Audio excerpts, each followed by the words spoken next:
Digital detox, reclaim your focus today.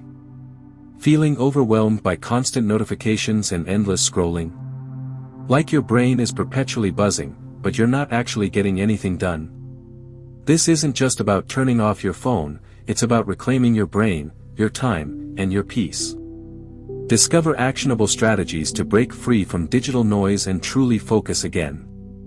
What if the secret to skyrocketing your productivity and finding true calm isn't about working harder, but about disconnecting smarter? Imagine a day where you're fully present, genuinely productive, and less stressed. This video will show you exactly how to achieve that, one intentional step at a time. Welcome to today's journey, a space where we pause, reflect, and gently invite our scattered minds back into stillness. In this episode, we're diving into a topic that touches all of us, whether we admit it or not: digital detox, reclaim your focus today. Let's be honest for a moment. The digital world has wrapped itself around nearly every part of our lives. Our mornings often begin not with silence or reflection, but with a bright screen greeting us before our eyes have even adjusted to the light of day. Notifications, buzzing phones, endless feeds, they lure us in before we even take our first sip of water. By the time we've had breakfast, we've already consumed enough digital noise to fill our heads with distraction for hours. But here's the question: when was the last time you experienced silence, without the hum of a device close by? When was the last time you allowed yourself to be fully present with a book, a walk, or even your own thoughts, without the background tug of needing to check something online? We live in an age of connection, and yet we are more disconnected from ourselves than ever. Our attention span has shrunk, our nervous systems are on high alert, and many of us have forgotten what true focus feels like. We bounce between tabs, apps, and conversations, rarely giving our minds the deep stillness and singular attention that creativity and clarity require. This is where the idea of a digital detox comes in. A conscious choice to step back.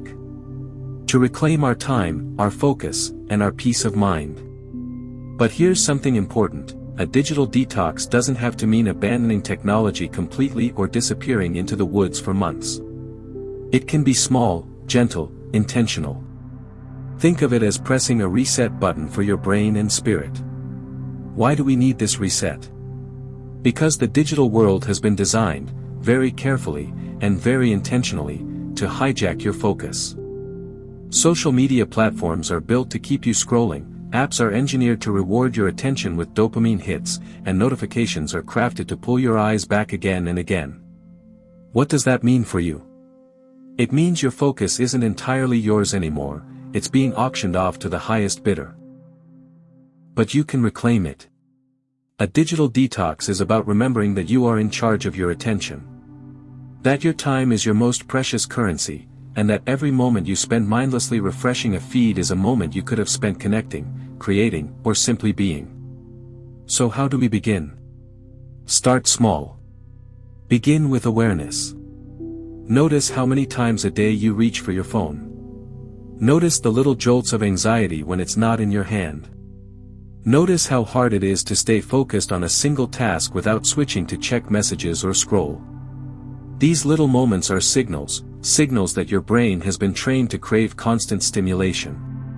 And like any habit, it can be unlearned. One gentle practice is to create phone-free zones. For example, no phones at the dining table. No devices in the first hour of the morning. No screens in the bedroom at night. These simple boundaries send a powerful message to your mind: here, in this space, I am free. I am present. Another practice is the art of digital fasting. Just like your body sometimes needs a break from constant consumption, your mind needs breaks from constant digital input. This could look like one screen-free evening a week, or an entire Sunday offline. It could be as simple as leaving your phone at home while you go for a walk. And when the mind resists, and it will, notice the resistance as a sign of just how deep the attachment has become. But detox isn't just about removing the digital. It's also about rediscovering what fills you when the digital is gone. Maybe it's reading a book with no interruptions.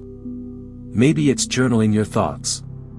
Maybe it's cooking a meal slowly, noticing the textures, the smells, the colors. Maybe it's listening to the sound of your own breath, or watching the sunset with full attention. These moments feel small, but they are radical. Because each time you reclaim a moment of presence, you remind yourself, I am not just a consumer of information. I am a being, alive, here, now. And let's talk about focus. Real, deep focus. Focus is the birthplace of creativity, problem solving, and true productivity. But focus doesn't happen by accident, it happens when we create the conditions for it. A digital detox carves out those conditions. By removing constant distraction, you give your mind permission to sink into what's important. Imagine writing without checking your phone every 5 minutes. Imagine working on a project with your full attention, losing yourself in the flow. Imagine listening to someone without glancing at a notification. Imagine being with yourself, fully. That is the power of reclaiming focus.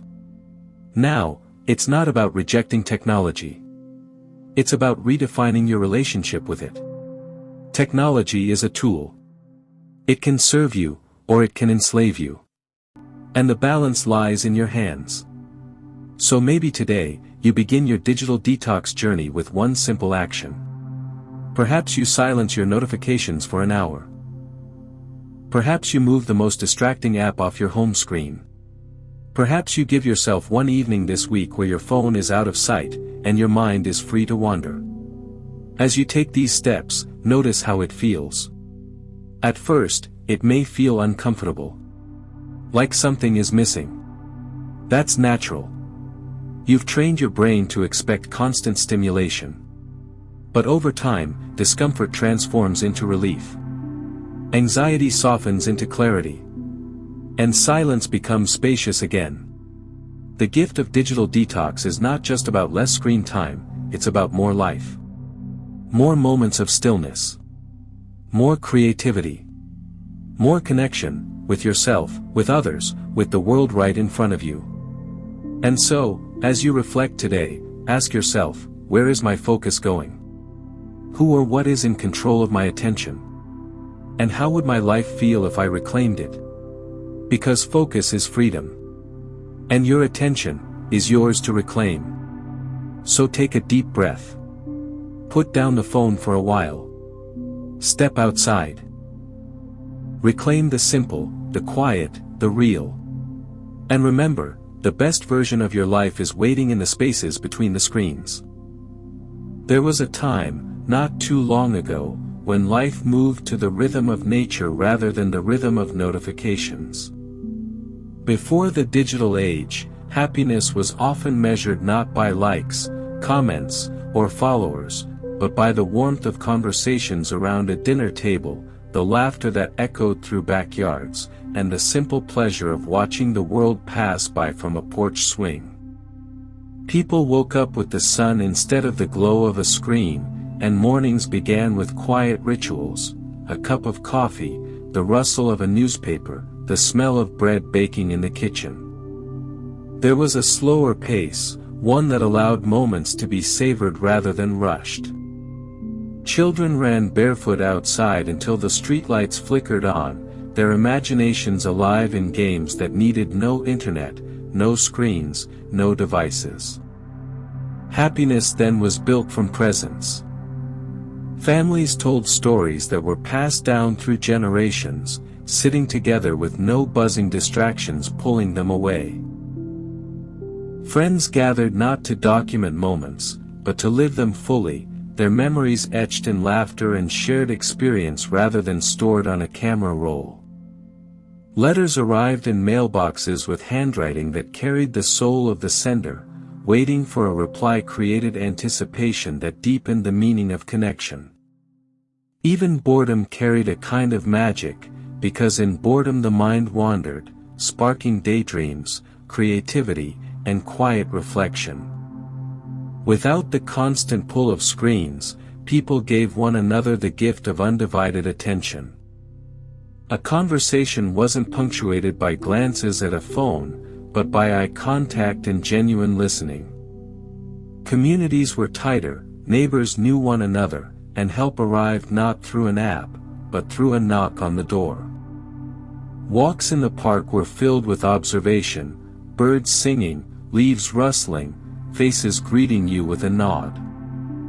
Reading a book wasn't an achievement to be shared online, it was an intimate journey between the reader and the story.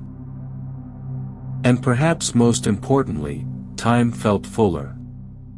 Days stretched longer, not because hours were different, but because people were more present within them. Life wasn't constantly interrupted by pings and updates, it unfolded in its own natural cadence.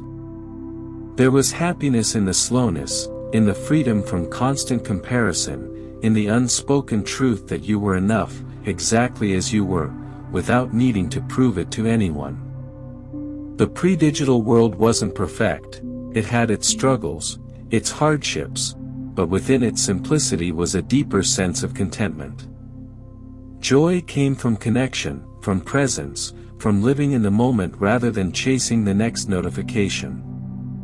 And perhaps, looking back, we can rediscover that happiness today, not by rejecting technology completely, but by remembering the way life once felt when it was lived face to face, heart to heart, moment to moment.